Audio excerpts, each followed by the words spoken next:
वैदई नावाची गवळण होती. काय होती?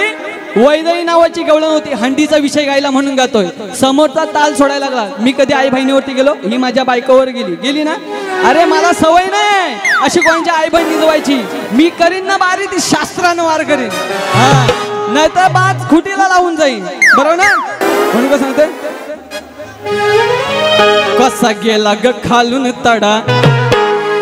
ऐकू दे रसिकना. कशी नशिबी काय सांगू ग माझे इडा. इडा पिडा टलो. ही श्रीकृष्णाची गवळी देवांची इडा देवी होती. ही हिला शास्त्र माहित नाही, मी थोडा परकाने पण वाचतो. कसं सांगू ग कसं गेलं ग खालून तडा. काय सांगू ग माझे इडा. कशी नशिबी आली पिढा.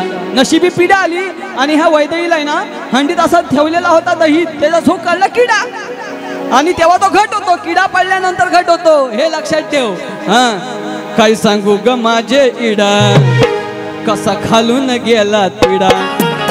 आणि वैदई नावाची गवळण होती म्हणून काय सांगायचं आहे, कशी नशिबी आली पिढा. आणि हाय वैदईच्या या घंडीत किडा.